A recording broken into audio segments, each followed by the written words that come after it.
Hey everybody, welcome to another episode of Nerdy Day Reacts. I'm your host, your doctor recommended dose of nerdiness, aka your nerd today. How are you? Hope you're well. It's finally the kickoff of Summer Games Fest proper. I had to miss, unfortunately, due to my day job. I had to miss my actual you know life stuff, but we have a bunch of trailers we want to show off here. I'm just getting everything ready for you guys, so you guys are all prepared. Boom. There we go. And so we're going to transition over here and we're going to watch a couple of the trailers. I'm going to react to them with the last two. Like the last one will kind of be a cool one. I want to break down some of them as well. And then look out for my other videos concerning gameplay about Mortal Kombat 1, release date for Spider-Man 2 on the horizon, and then a special, Nerd Day Chaos Bringers reaction to the Final Fantasy 7 news that we got and some details that you might have missed. But let's kick this off proper with a game I did not see. So if you're watching this, obviously you should be. It's on youtube.com/nerdtoday. This is the Shadows of the Dam remastered official announcement trailer. So I've not watched this yet. Obviously content warning because it is very violent. At least I remember from back in the day. So let's get into this. Yeah, let's do this. Let's transition here. We're good right there. Let's watch this. Hey everybody, this is James Mountain, Community Manager here at Grasshopper Manufacturer, and today for our 20th anniversary... So when do I get to light up some demons? Hey, what the hell, man? Shinji The Mikami. bullet train is here. Right, Hell, right. monkey. And maybe I will blow your head off nicely. No. Okay. Hey, every demon has the right to pick the music for his own funeral. I do love a party. Demon Hunter, your bullets have no bite, no Okay. penetration.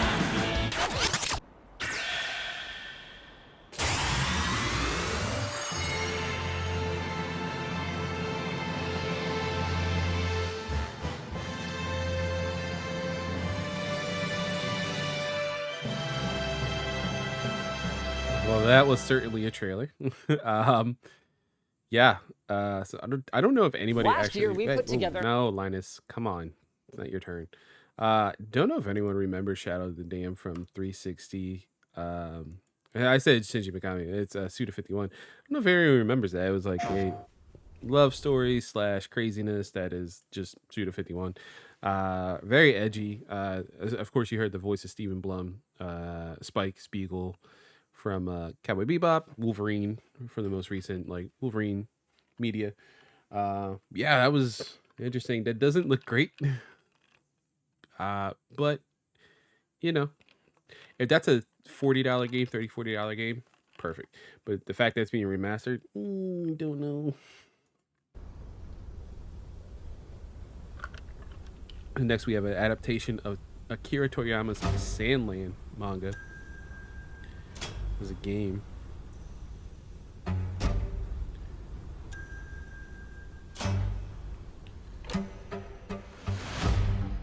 Not super familiar with Sandland. I think I read maybe like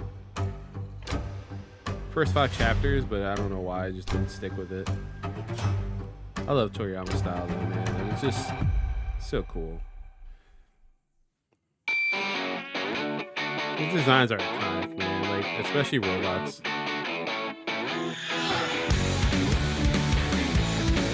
Like that, like all the mecha design. I love that so much.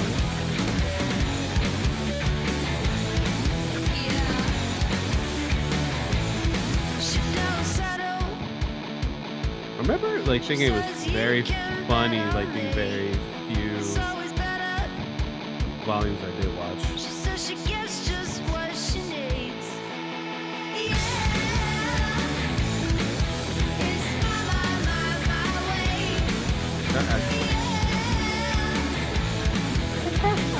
Interesting.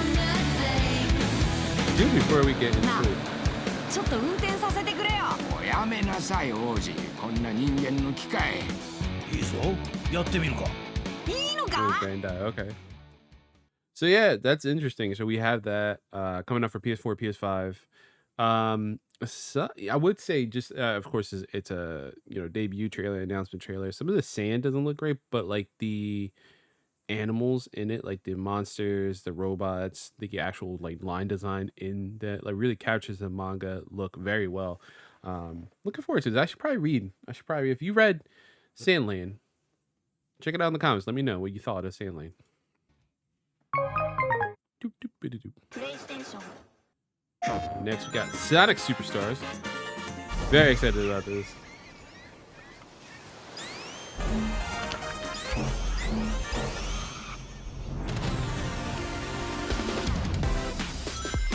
I really like the design of this. This is probably the third time I've watched this trailer too. I don't think this is gonna be. I will say I don't know if this is gonna be on a Mania level. You know how good that was. I don't think we're gonna be there. I mean, the art style. Obviously, we got Chunky Sonic again. We love a little fat boy Sonic. Really. I think Chunky Sonic and all the original like Genesis designs for the characters. Co-op is gonna be interesting as well.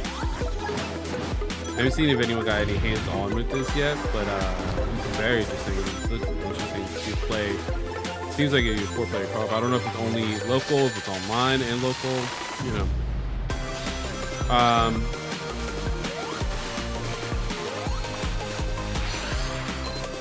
Mania to me, which I love so much, felt like a love letter to the Genesis game, but like also its own thing. It's so unique and like it's a Sonic game you've always wanted to play as a Sonic fan if you're a Sonic fan. This kind of looks like a mesh of the two, right? Like where Generations was going. Oh shit. Coming fall 2023. So yeah, we'll see that. It's coming out interesting. Not too long. All right, now we have this. I haven't seen anything for this, I will say. John Carpenter's Toxic Commando, which immediately I was like, wait, is this like Toxic Commandos? Because that was a cartoon I loved back in the day, a trauma cartoon about Toxic Avenger and his buddies. I had the action figures too. You can watch this on Screenbox, by the way. Not that as an advertisement. I just love that cartoon. But I unfortunately I don't believe it is. But I do like John Carpenter, and John Carpenter loves video games. So.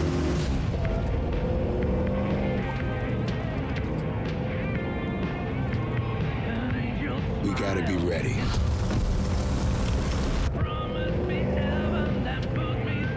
Nobody half-asses it this time. Ruby. Ugh.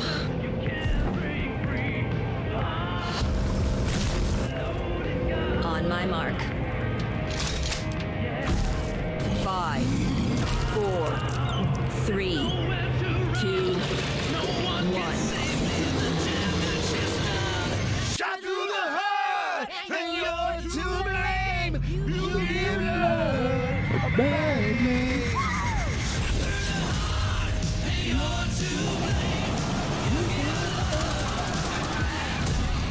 Okay, so the first person shooter. Hordes of zombies or infected or demons or whatever.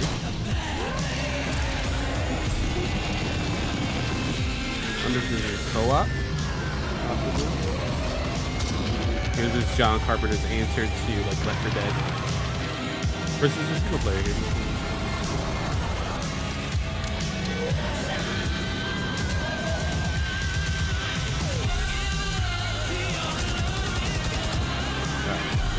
Sheer numbers on it is crazy.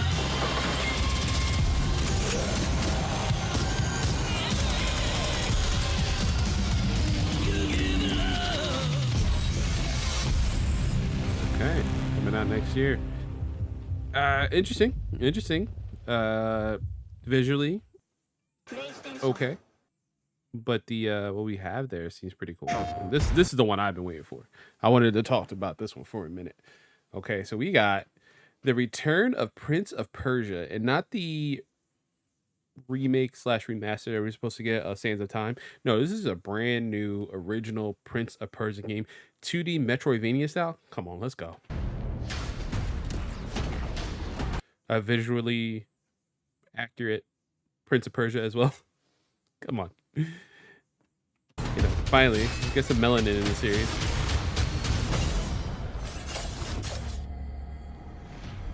Our kingdom is cursed. The prince has been kidnapped and taken to a forbidden land. All hope rests with us, the immortals, to rescue him and save the empire. But we weren't prepared for what was coming next.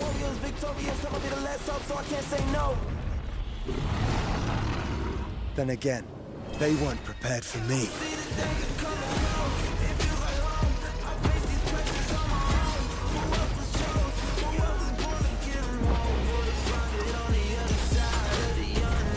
That's crazy, man. Some of the abilities using the time. Dual swords.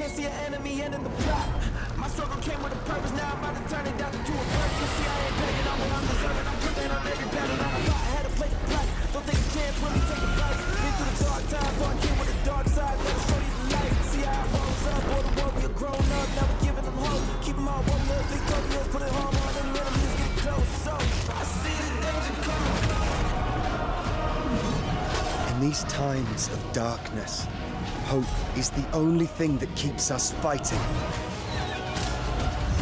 I will fulfill my destiny and save the kingdom.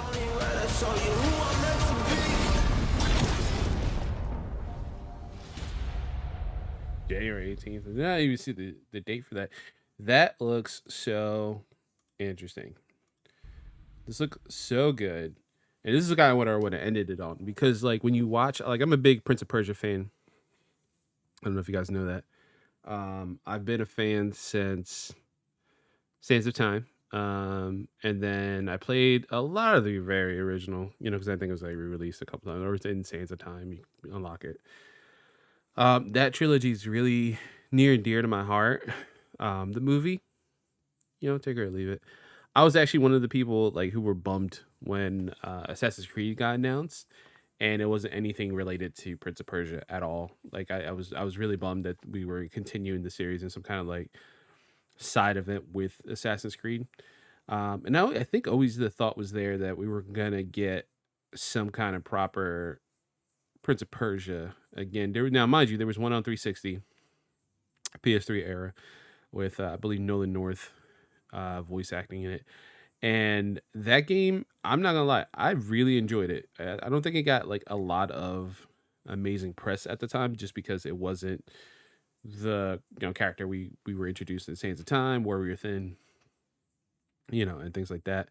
But that character was really fun to play with. The only thing with that game, and this is something that was egregious of the 360 era, pardon me, was that we got a straight up non-ending.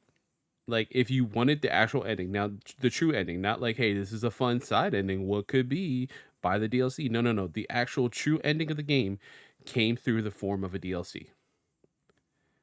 The 360 PS3 era, because DLC was a brand new thing for console players, and how we were experiencing games was changing at the time.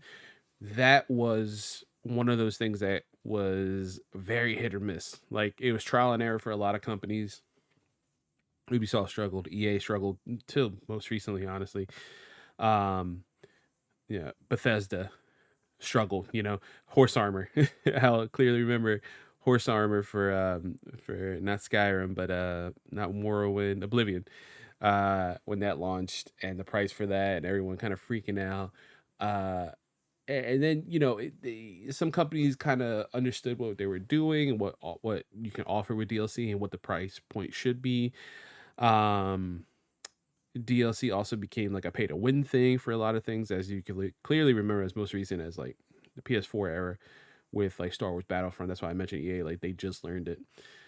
So Ubisoft is always in that line of contention when they talk about the bad days of DLC and where that came about. And it's because specifically of Prince of Persia for the 360 era, and the ending coming as a DLC. Because I remember so many people, if I'm remembering correctly, I think when Greg and Colin worked at IGN, I believe they were very favorable of it. So I was like, oh cool, other people like it too. But it was just like that sucks all the fun out of it when you have to pay to see the ending, basically, when you already paid $60 for the game.